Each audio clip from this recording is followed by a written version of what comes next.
Good evening, everyone, and welcome to National Minority Donor Awareness Month. Let's Talk Organ and Tissue Donation panel discussion brought to you by the New Jersey Sharing Network. New Jersey Sharing Network is a nonprofit organization responsible for the recovery and placement of donated organs and tissue for those in need of a life-saving transplant.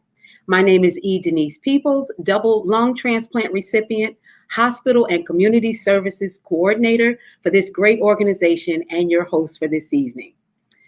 August is National Minority Donor Awareness Month, which was formed as a collaborative effort to save and improve the quality of life of diverse communities by creating a positive culture for organ, eye, and tissue donation. It also brings awareness to the increased number of multicultural and diverse individuals who are waiting for life-saving and healing transplants. Nearly 60% of patients on the national transplant waiting list are from multicultural communities. New Jersey Sharing Network has been on the front lines, bringing awareness to this initiative for several years through activities and events in multicultural communities, and now virtually, using our hashtag Donation Needs Diversity campaign. Presently, we are in day 26 of a month full of activities, and it's not too late to get involved. So check out our website at njsharingnetwork.org. And we're always there to equip every community with information and support, because the need doesn't stop and neither do we. All right, so before we get started, I have two requests. One is to make sure you post your questions in the chat or in the comment section in English and in Spanish in the comment section. We've got you covered. And also, because so many people need this information, we ask that you share and like and even start your own watch party on Facebook. All right, so listen, we are getting ready to talk organ and tissue donation. This evening, I'm honored to be in the company of 5 experts. Whether that expertise is in the medical field or life experience, they are a wealth of knowledge. Right now, I would like each of them to give a brief introduction. All right, we're going to start with Lakisha Bray. Hi, good evening. I'm Lakisha Bray, and I'm the donor mom of Talea Joy Stokes, who shared the gift of life. Thank you. Justin Johnson. Hello, my name is Justin Johnson. I'm Director of Clinical Services with the Sharing Network, and I'm blessed to be here today. Leena Sandhu. Hi, my name is Leena Sandhu. I'm a 2-time kidney transplant recipient. And Tushar Patel. Good evening. My name is Tushar Patel. I'm a clinical donation specialist for the New Jersey Sharing Network, as well as a medical student at St. George's University. And Oscar Colón. Good evening, everyone. Buenas noches a todos. My name is Oscar Colón. I am the manager of Recovery and Research Department here at the Sharing Network. All right, so now it is official. We are all family. Let's get this started. All right, so Justin, can you explain the waiting list, and does race or economic status matter? Yeah, thank you. So the wait list is made up, the sicker you are, usually the higher you are on the list. It is specific by organs. Race, economic status does not play into how you're listed on the match run and how that is done. That is also, where you're ranked through the transplant center as far as taking your care. And on the Sharing Network side and the OPOs, we handle the allocation of those organs and the recovery of those organs. Thank you, Justin. Oscar, I got a question for you because you've been around. So what brought you to the field of organ and tissue donation? Oh boy, Denise, do we have 29 years? Listen, 29 seconds, how about that? I started with the Sharing Network in 1998, but ever since I was a kid, I was interested in healthcare. And then I had the opportunity to become a surgical tech, which I worked for about 4 years. And then I was blessed with the opportunity to start working at this organization, which I remained because I do not consider it a job. I consider it a mission to be the beacon of hope for donor families and for recipients who are on the waiting list. That is beautiful. Tushar, our baby, why don't you talk about the moments when you have conversations with families about organ and tissue donation in a hospital setting? You know, we cover all the hospitals, most of the hospitals in the state of New Jersey. So it's a very different experience. I would say that no family is the same. You know, we talk to families of every race, religion, creed. You know, we talk to everyone. And that moment is a very special one. And offering that opportunity for donation is something that's extremely rare. And having that conversation and being there, not just about the donation, but beyond, and supporting their family, their loved ones, and their extended families throughout this process is really something special about what we do. Yes, thank you so much, Tushar. Listen, I just want to remind you, because I want to see some questions come through. Make sure you post your question on Facebook or in the chat, wherever it is. You post that question in English and Spanish, and I guarantee you we got an answer for you.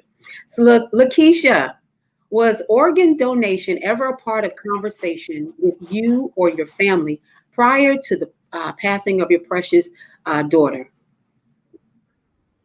No, it was not. But once after we decided to donate the gift of life on behalf of Talea, we have made that a discussion. As far as anyone in my family who chose to be organ donors, those were choices that they made on their own. So it really comforted my heart to know that, we all have made that choice on our own to be able to share the gift of life. Wow, that is beautiful. That is beautiful. Now, this next person is a champ, I'm telling you. Leena, using 3 words, try to describe your feelings while waiting, the call, or should I say the calls, and life now. Well, it's actually really hard to describe that in 3 words because there's just so many emotions and feelings throughout the whole process. But if I was to use 3 words, I guess while waiting, you have this hope. I was just very hopeful. When I did get that call, I was apprehensive, but at the same time, very grateful just to, know that my health would improve. And then life now is, again, grateful describes that. It's normal, my normal. It's healthy. I'm happy. So it's a hard thing to describe in 3 words, but those are some of the words that go through my mind. I totally feel you. Everyone, please remember that we're here this evening for you, and we want to know your questions because I know you've got questions. I already know it. So make sure you post those questions, like and share our page, and definitely join us this evening. Tell somebody to join us, all right? So let's go to, let me see who I want to go to next. Let's go to Justin. What 2 oppositions to organ and tissue donation in communities of color, and how do you address them? Yeah, great question. The main one in our population of people is timing. It's a time-sensitive matter with donation, and unfortunately, we can't go through that process to allow people to grieve for long periods of time, for days or weeks. Organ donation is a decision that has to be made at the end of someone's life, and everything at that point is time sensitive. So timing is huge. And of course, we try to make every accommodation that we can in order to make it as amenable to everyone to see their loved one, to say their goodbyes, to accommodate in any way that we can. And then the other one, the big one, is being cut on, disfigurement or any of those things like that. Organ and tissue donation is done as surgical procedures, done in the OR, just as if you would go and have your gallbladder removed or have a knee replacement or anything. It is under that same care and concern. And I would say even more, the things I'd like to share is that we do a moment of silence before every surgery and every recovery procurement of those organs to share about the family's loved one. We can tell a little bit about them. We have the moment of silence, and we take special requests. I was in an OR this morning where we played music that was the favorite music of someone that was a donor this morning that gave the gift of life. So we make those accommodations. And again, those are the 2 biggest oppositions. Thank you so much. A lot of people need these questions answered. And I think those questions being answered definitely start a conversation. And that is major and important. Out of everything we're going to tell you tonight, take this information and start a conversation with your families, with your friends. It's not an easy conversation, but it is something that needs to be discussed now. So we definitely want you to do that. And having said that, we're talking about, any myths or misconceptions or anything like that. Tushar, I have a question for you. Does the topic of religion come up when you're approaching a family, and how do you handle it?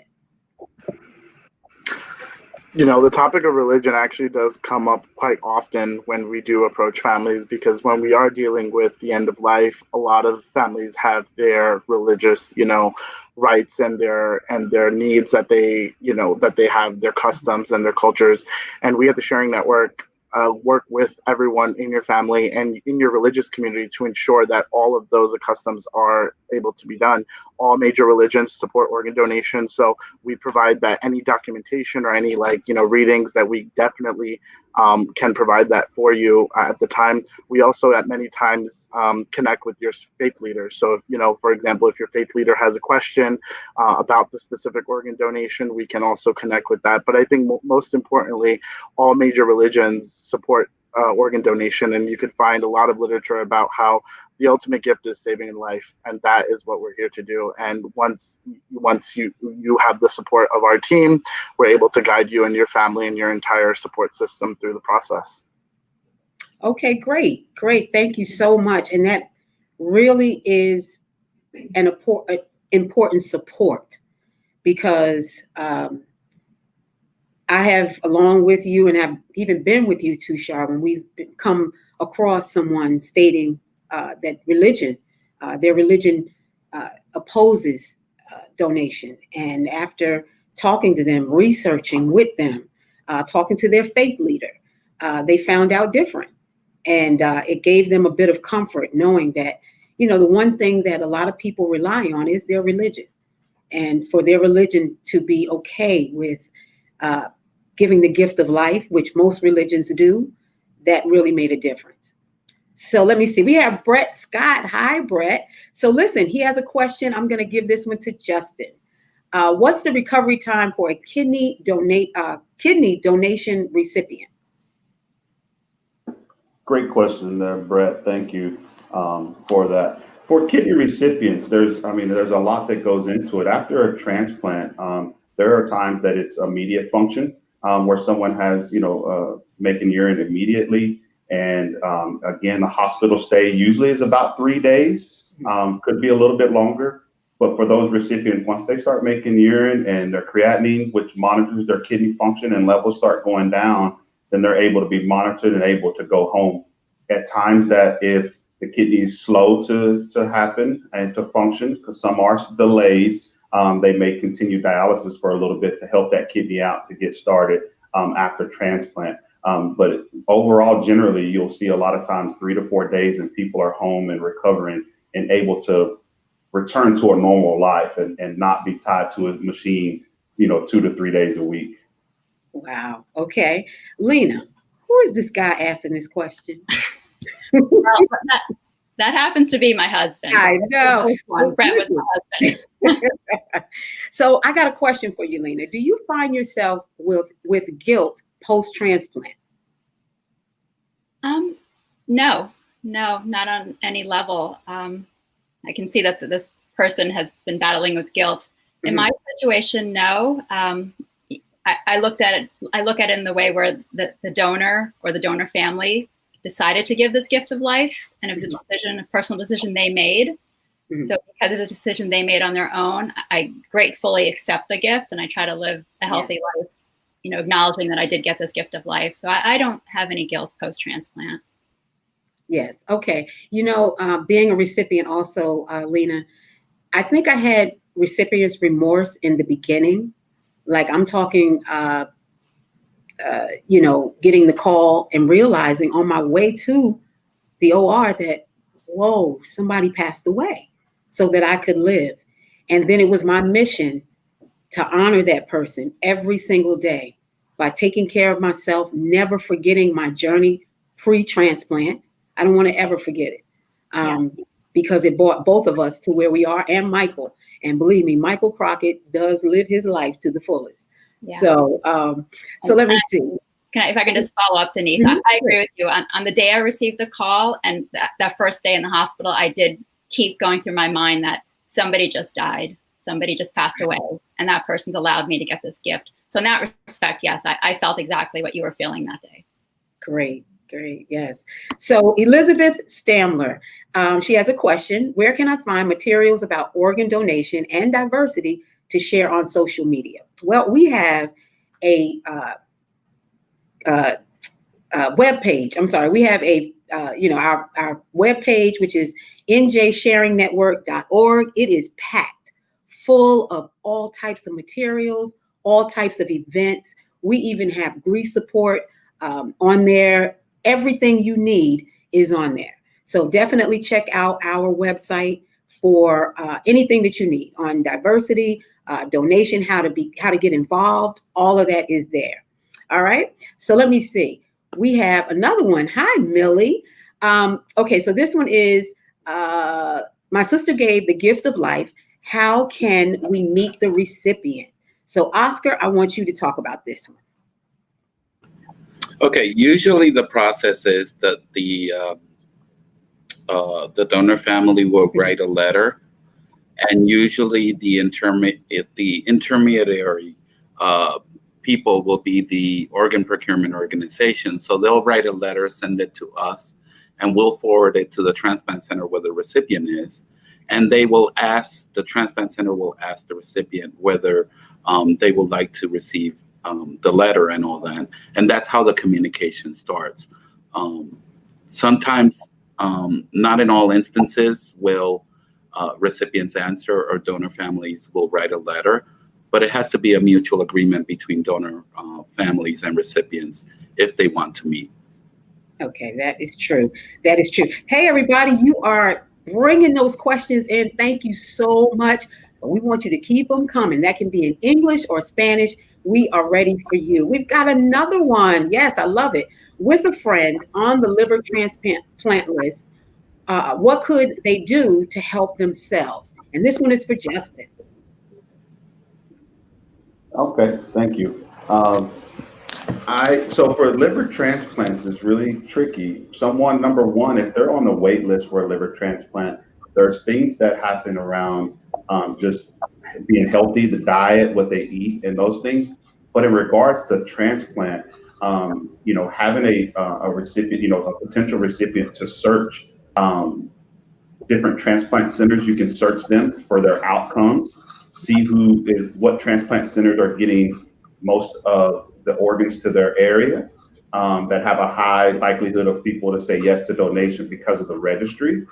And then also there are some transplant centers out there, not many, but your friend could search to see anyone that's doing living liver transplants. And that's where they take a segment of a potential donor's liver, just as they do living kidney. We see that all the time. They do the same thing with liver. They'll take a segment and transplant it and allow the liver to regenerate. The liver is really resilient, and once it has a healthy environment, it can recuperate. So it's definitely a tricky situation, but I will tell you, doing your research, Google, looking at the transplant centers, but also looking into living liver transplant is also an option.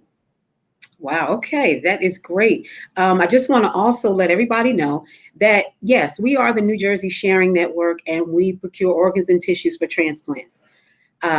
In our quest to get information to all communities and minority communities, we also stress healthy living. Every year, we have had Live Healthy and Move event in Newark. And that event was not just about signing people up to be organ and tissue donors. That is not what we do. We make sure that people have information so they can make educated decisions. And this event is about healthy eating, We have our hospital partners that come together and do screenings of all types. We have had pre-planning with funeral homes. We have a funeral home that will come and talk about pre-planning. We have Zumba and Reiki and all types of things to geared toward healthy living. Because of course, no one wants to be an organ donor. I mean, a recipient. Nope. I mean, Leena and I did not wake up and like, yeah, we want to do this. No, but we were healthy enough to withstand that surgery. And it is not an easy thing. And with the donor, if it's a living donor, you want to be healthy. If you're going to bless somebody else, you want to be healthy. So that is definitely a key that you have to understand and know about New Jersey Sharing Network. All right, so let me see. We have Lauralee. Hi, Lauralee. She says, I'm a recipient of bone grafts. Will you tell us more about how bone and tissue helps others? Oscar, you are on. Thank you, Lauralee, for that question. That's a very important question. One tissue donor can potentially help over 50 different people. As a matter of fact, we had received notification not too long ago from one of our tissue donors that they're up to over 400 different recipients that have benefited from just one donor. So yes, that's exactly what I said to Denise. But the important thing is that a lot of people are walking around as tissue recipients without even knowing it. It has many uses. Instead of nowadays, when somebody has bone cancer, in amputating the extremity, they can transplant bone, or they could use it for spinal fusion surgery, for dental surgery, for maxillofacial repairs. So bone and tissue has many, many, many uses that could benefit recipients. Wow, that is so amazing. So 400, Oscar? It's over 400. Over. Yep. And when Jackie from Family Support showed me the letter, I was like, whoa, we need to share this at a full staff meeting. And that's exactly what we did to highlight the importance of tissue donation and the impact that it has in general. Right. Right. You know. Wow, that is amazing.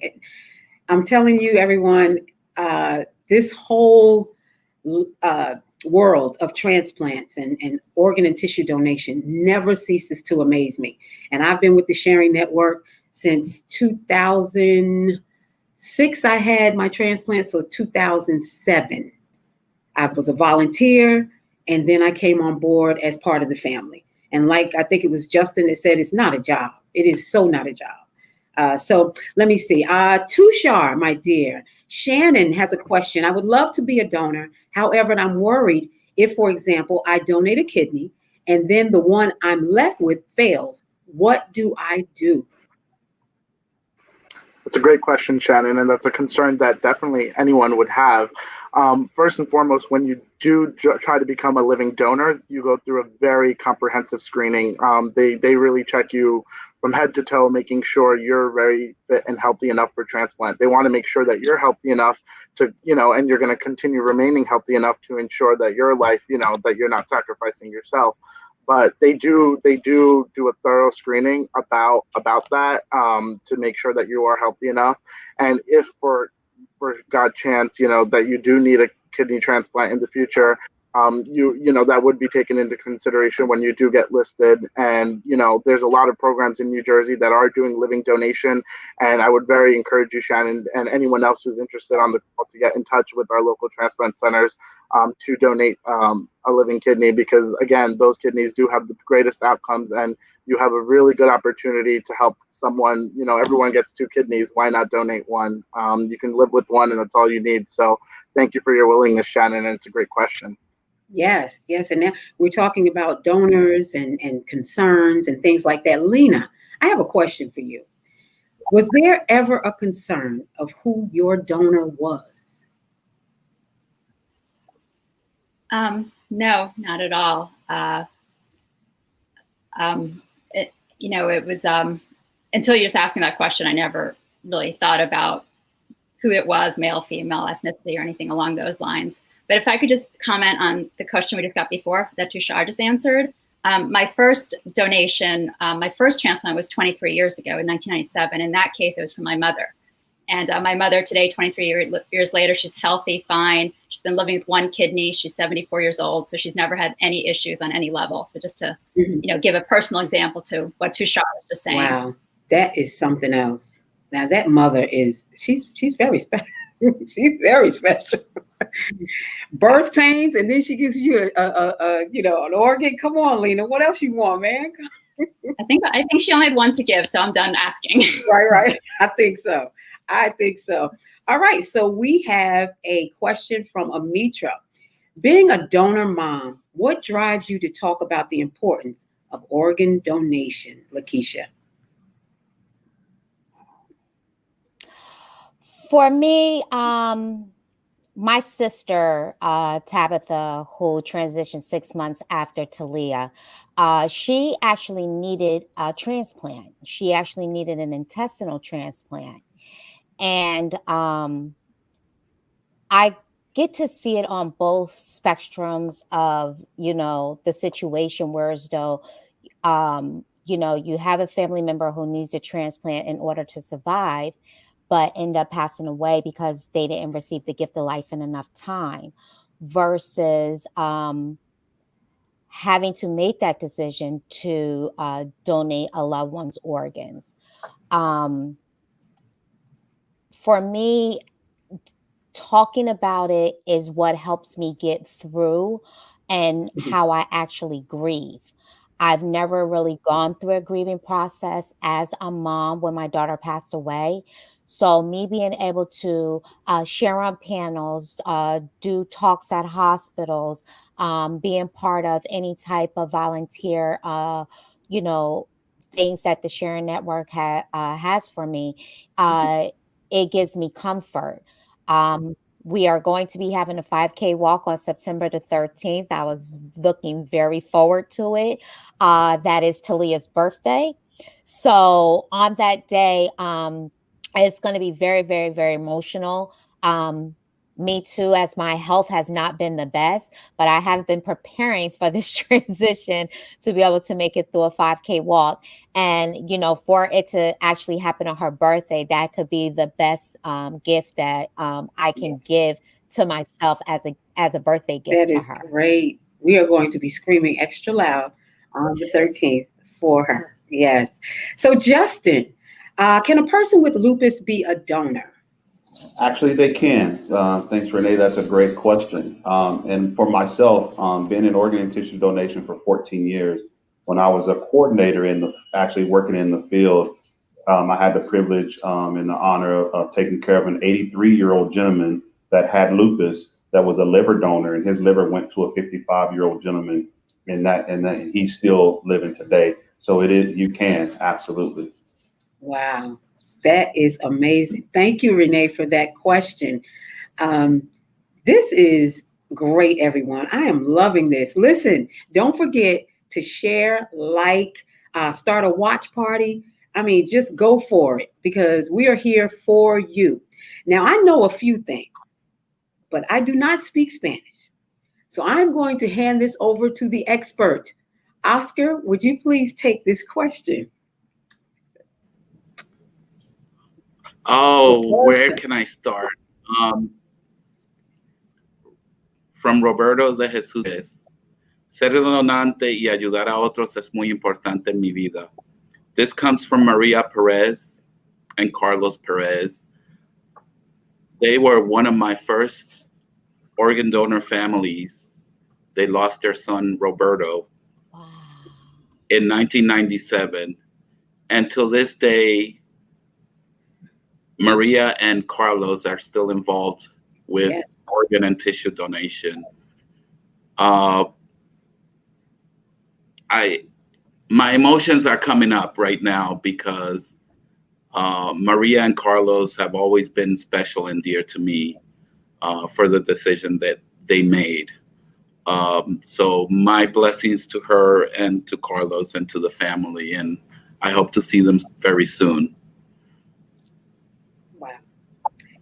They are very active, and that's special, very, very special. So everybody, please check out all the things that are happening, because you're hearing little bits and pieces about what we're doing at the Sharing Network. 5K coming up on September 13th. It is virtual. When I tell you the program is amazing, and you have to join us.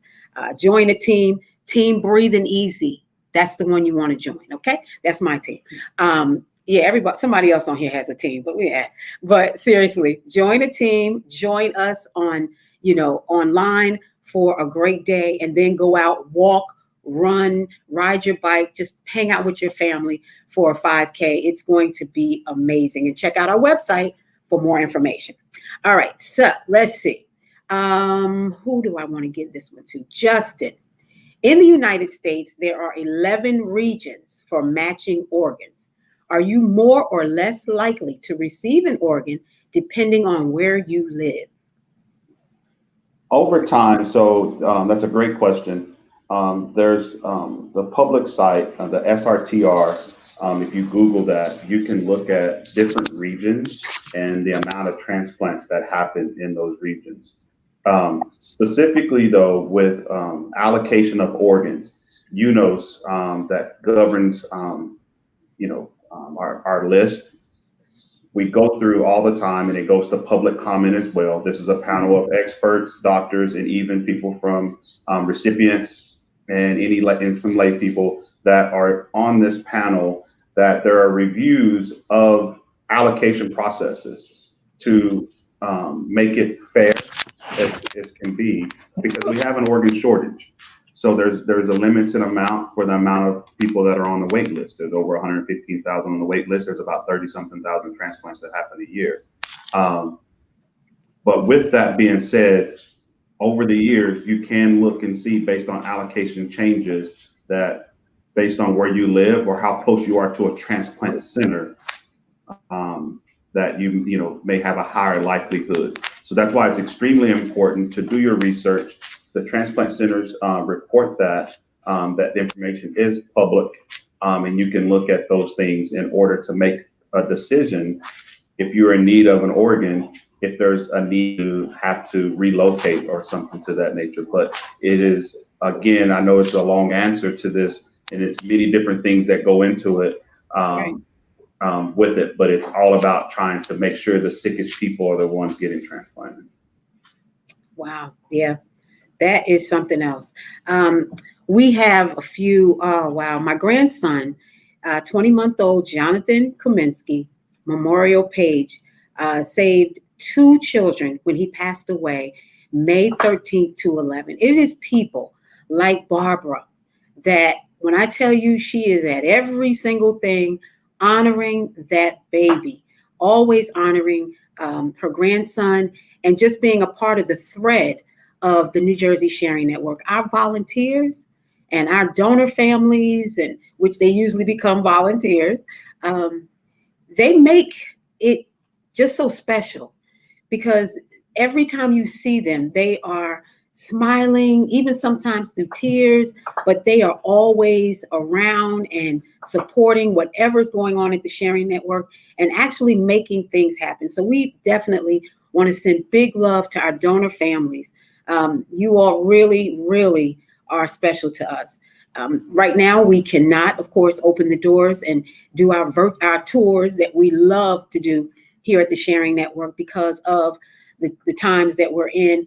But understand and know that every employee, every visitor to the Sharing Network, they get to see the names of all donors and donors in spirit all the way around our building. We have the names posted, and it's beautiful. It's a beautiful memorial for families that come, for recipients that come. And it is always a reminder of the great things that we as family members here at the Sharing Network, employees, why we get up every morning, why we do what we do. It keeps us grounded when you walk around the building and you see those beautiful names. So speaking of which, here's one person, we love her. Kelly, what do you see as the major obstacles to minorities saying yes to donation? Tushar, we want you to answer that one. Thank you, Kelly, for the question. I think one of the major obstacles, a lot of it surrounds just understanding and really ensuring that the family, the loved ones, the donors' loved ones really understand what's happening and what's going on in the situation. And sometimes it takes someone, re-explaining the entire situation, because in critical situations, we often find that, a lot of family members, there's a lot of people involved, making everyone understand you've received a lot of medical information and sometimes a lot of crazy medical jargon, and just taking the moment to sit down and explain. Oftentimes that doesn't happen because, the hospitals are very busy. So a lot of times when the sharing network does get involved with our families, a lot of the minority families, we like to make sure that they understand everything what's going on. They understand what the situation is, ensure that their questions are answered. Those are, I think, the major obstacles, ensuring that they're, if they wanted to get any religious services, that we honor those, get their pastor and get their imam in, get anyone who needs to be involved into it. I think once we really understand and break down the cultural barriers, I think those are the major obstacles. Once we really have a true understanding of what's going on in the situation, that really does help make the decision more clear to say yes to donation. Wow, that is true. That is so true. And it's very important. Since we're talking about, okay, we're going to go to, let's see, we have a question from Beth, and it is in Spanish. So Oscar, could you please answer this question? Sorry, I was on mute. Let me unmute myself. So Beth Cohn-Kramer, thank you very much. It's basically a comment that she makes, and she's saying, que Dios los bendiga a todos. God bless all of you who donated organs of your cherished loved ones. What an inspiration she has written there. So yes, thank you so much, Beth, for that. We were talking about myths and misconceptions. And I want to ask Lakisha about this, because Lakisha does go out and she educates people. So Lakisha, what are your feelings now about the myths and misconceptions about donation and the important role that education plays? It's very important to definitely be educated in regards to organ donation. Like I spoke on the last panel, a lot of children, young adults, have had their parents make the decisions for them to whether or not they're going to be organ donors or not. And I believe that this is a decision as a young adult that you should be able to make on your own. When you do transition, you will want your final wishes to definitely be respected by your family. For instance, most people think that, if you say you're an organ donor and that's displayed on your license, if you were to get into a car accident, the ambulatory care would not try to save your life because you're an organ donor. That's not true. There's a lot of different criteria that you have to go through in order to be an organ donor. But that does let us know that in the case that you do transition, that this is what you have decided that you want to happen with your organs or, tissue donation or etc. It is very important that this is a discussion that we need to have amongst family, whether it's dinner time, whether it's birthday parties, whether it's family game night. This is something that definitely needs to be discussed. And I feel personally that waiting until a child becomes an adult, a child can start to make their own decisions, I would say probably around the age of 13. At that time, being educated and learning more as they become an adult and they are able to make that decision, they'll have all the information that they need to lead them in the right direction to do so. Beautiful. So I want to, we have Howard Nelson. Yes, thank you so much for joining us, Howard. He is on our governing board, and we are so happy to have him. So he is saying our volunteers are amazing. We could not save as many lives as we do without the support and care of these selfless heroes. And that is so true. The Sharing Network has over 500 volunteers. They make such a big difference. It is people who have a connection, and it is people who do not have a connection, but they are passionate and they believe in the mission of saving lives through organ and tissue donation. So we could never do what we do. We can't be every place all the time getting this information out, and we rely on our volunteers. And when I tell you they come through every single time, and you know, we have over 500, but we can definitely use more. So we have an amazing event that we do every month, and it's called Advocacy Night. So please check out our Facebook page and our website in order to find out more information about how to be involved. And Advocacy Night is once a month in the evening, not a lot of time. And, you know, you can learn so much and become a volunteer. All right. So we have another question in Spanish from Daisy. Hi, Daisy. Oscar, could you please answer this question? Gracias, Daisy, por tu pregunta. Tengo una gran duda. ¿Puede una persona con artritis y todo lo relacionado a la misma ser donante? I have a doubt. A person with arthritis and anything related to it can be a donor. Sí, Daisy, una persona con artritis puede ser donante de órganos y de tejidos. Eso no precluye. Al igual que una persona con diabetes o hipertensión, que es presión alta, también puede ser un donante. So, todo se basa cuando la persona fallece, se hacen pruebas médicas para determinar cuáles órganos y tejidos pueden ser aptos para la donación. Gracias por tu pregunta. Wow. You know, I'm just like, I sit here like I'm so amazed. Like, I really understand what he's saying, but I'm like, yeah, absolutely. You're great, Oscar. Thank you so much. Oh, okay. So, Leena, I have a question for you.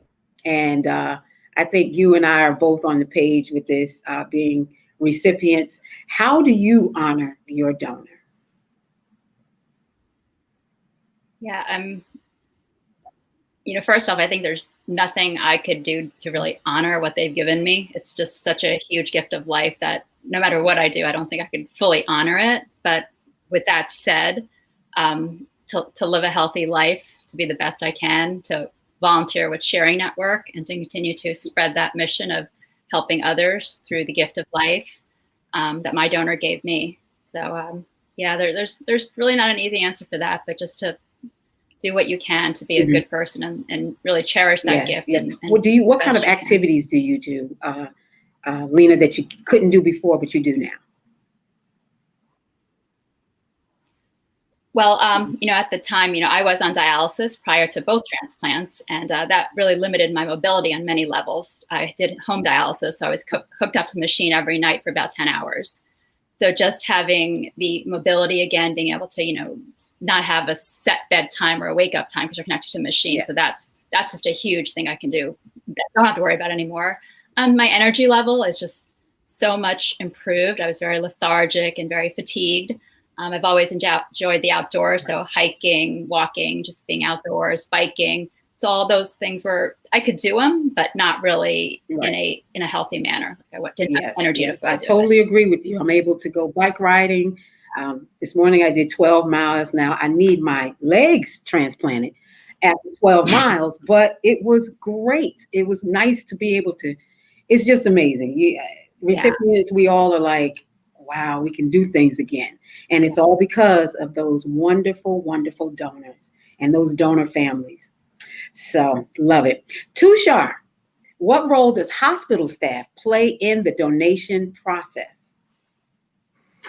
We work with, as you all know, we work with almost all the hospitals in New Jersey. So the hospitals really play a major role in making the organ and tissue donation a success.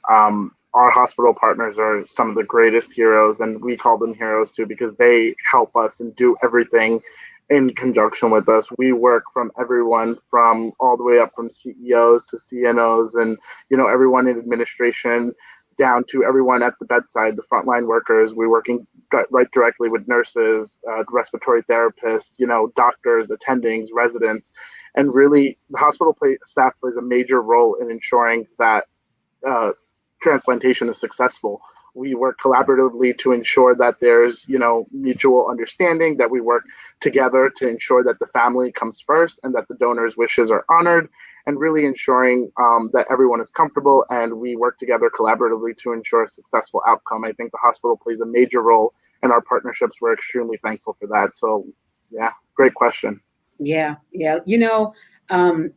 This month we also acknowledged people like security guards. You're like, well, what does he or she have to do with organ donation? New Jersey Sharing Network does something to honor our donors at hospitals, and that is to have a flag ceremony. And our flag, signed by family members with loving sentiments, is raised in front of a hospital for 24 hours in honor of that donor. And those security guards are Johnny on the spot. They know what is going on. They're very respectful. They know how to bring the flag down and connect the flag, and they have become such a part of it. So it goes beyond, our medical professionals to where the hospital ends up playing a part. We're there overnight. Somebody's in the cafeteria. Oh, you're the Sharing Network people. Yeah, come on in. So it really is a family that has, come together around a family. So yeah, our hospital partners, they rock. They do.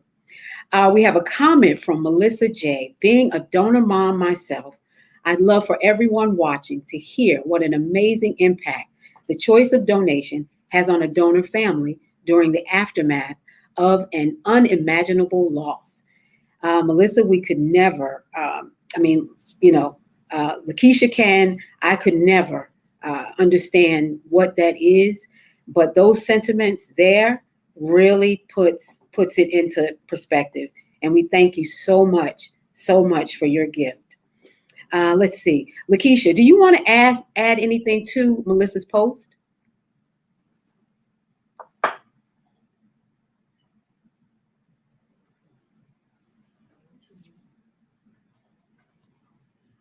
Just say she's muted. You're muted. I got it. In regards to that, on the day that we made the decision for Talea, right before that moment happened, my aunt called and she said, God told me to tell you that he took his best to answer a prayer request. And we always believe, in our faith, we're put here for a reason. When Talea wasn't supposed to be here at the age of 5, she was still here. When she wasn't supposed to be here at the age of 10, she was still here. When she wasn't supposed to make it to 15, she was still here. Talea made that transition before her 21st birthday. And at that moment, that's when God said, it's time for me to use what, I put you here for. So we just say, God took his best to answer prayer requests. So even though Talea has transitioned on, there was another family that was praying for a miracle. So our family's motto is, Talea came into this world a miracle and she left the same way. So that is what gives our family strength and actually helps us get through the unimaginable loss. Yes. Donor families are amazing. I know I say that about everybody, donor families, recipients, volunteers, the staff, but everyone is amazing that plays a role in this. And donor families, Oscar, I want to ask you a question about donor families. How does New Jersey Sharing Network support families after a donation has taken place? Thank you, Denise. Well, first of all, the Sharing Network, we do have a department that specializes with family. It's called our Family Support, Family Services Department. And it actually starts with being at the hospital. It's comprised of social workers and the likes. And they started interacting with the family when they're at the hospital. We also honor the families as well, like you mentioned, with the flag raising to honor their loved one. And usually we send them certificates after the donation, thanking them for the donation. We also send them handwritten sympathy cards, as well as we touch base with them through phone calls. The Family Services Department calls the families, as well as we send them the outcome letter of the donation, which gives them a little bit of insight as to where the organs went and the tissues. So the family knows what happened to their loved ones' organs and tissues. And then from there on, we continue engaging the family. We send them anniversary cards. We send them letters if we receive them from donor families, from recipients to send to the donor families.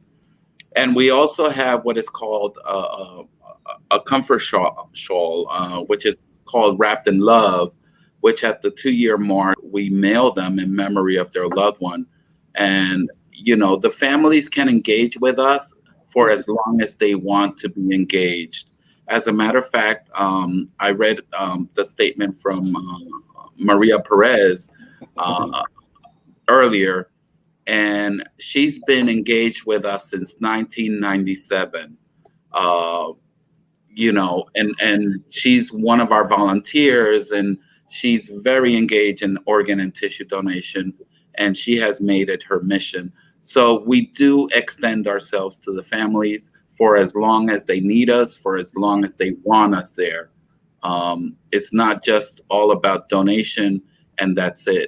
We are there for the families, for what they have done. Yeah, absolutely. Absolutely. I love it. Families knowing that we're not just there to ask them about organ and tissue donation and we're out. I remember so many times if a family decided not to be an organ and tissue donor, for their loved one to be a donor, Sharing Network stays with that family. We constantly, check on them. Is there anything we can get you? And they are surprised. A lot of families are surprised by that. But once you know how I always say, you're stuck with us.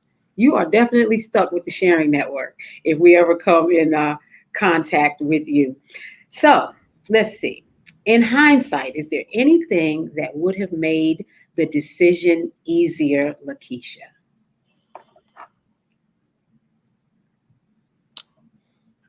I would definitely say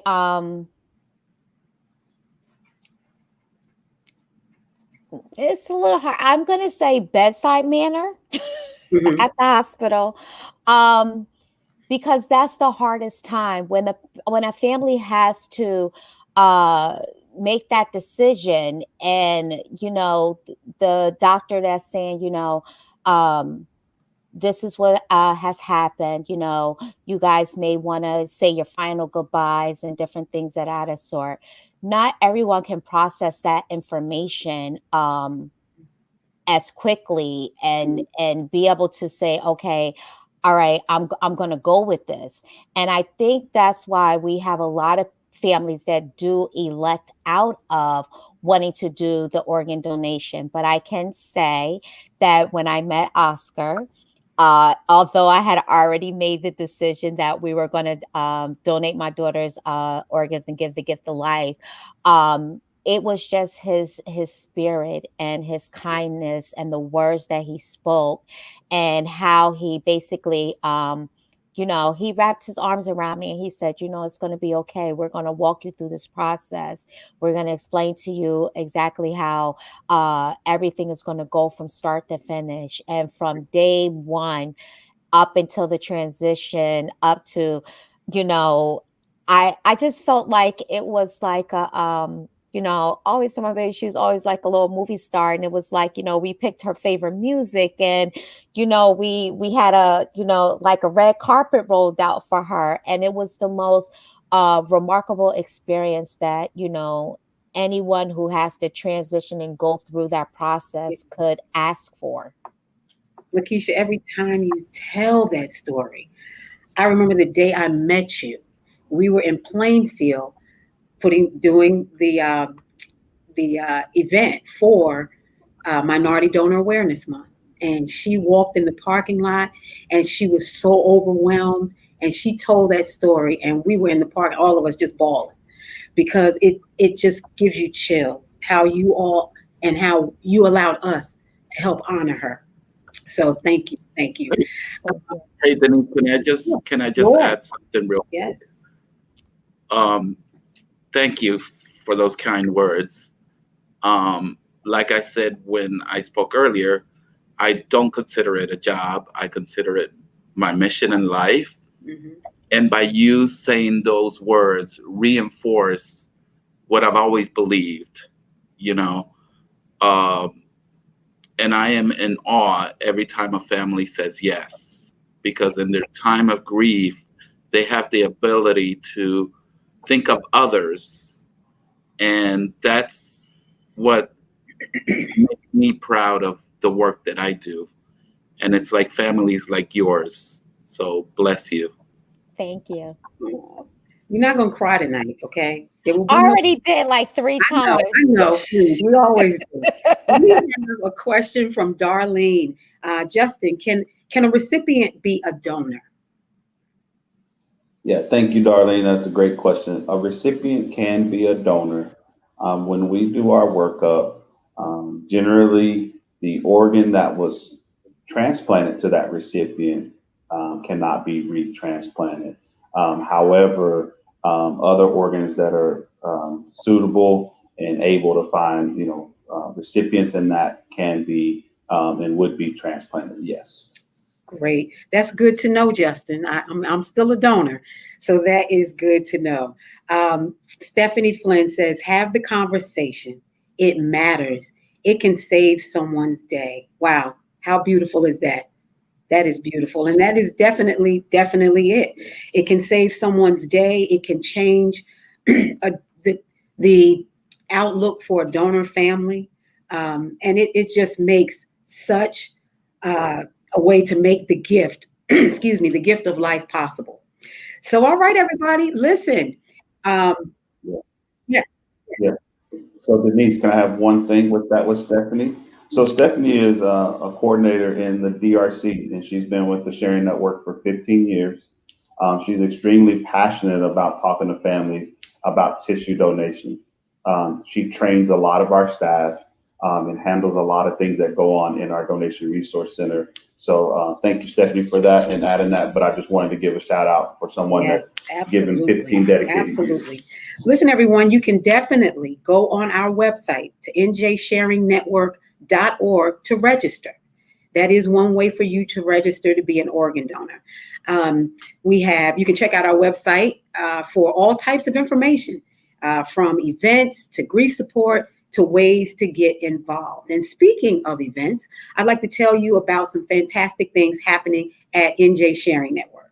September is Hispanic Heritage Month.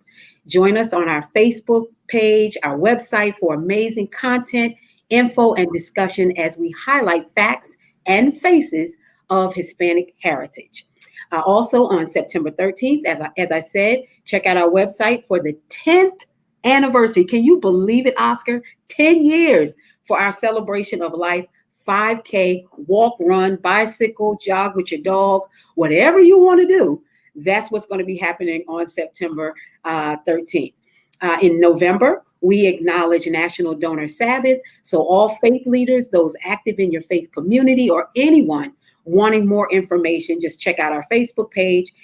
And everybody, 2021, all roads lead to the great state of New Jersey for the Transplant Games of America. So you got to stay connected for that, because that is no small thing. I'm telling you, people are coming from everywhere for that event. Well, we have come to the end for tonight, but by tuning in, you all are now part of the New Jersey Sharing Network family. So please make sure you like our Facebook page, subscribe to our YouTube page, and check out our website, and always stay connected. I want to thank you all so much for joining us. And I would like to thank New Jersey Sharing Network for bringing this much needed panel discussion to the virtual forefront. Our panelists, Justin Johnson, Oscar Colón, Tushar Patel, Leena Sandhu, and Lakisha Bray, for your expertise and sharing your journeys. Always, we want to give honor and memory to our donors in spirit, and a shout out to all our donor families, living donors, recipients, and medical partners. You are all the reason that we do what we do. And last but not least, I want to thank you, and you.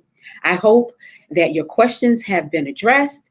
You walk away with a greater awareness, a desire to have a conversation with your family and friends, and a passion for change.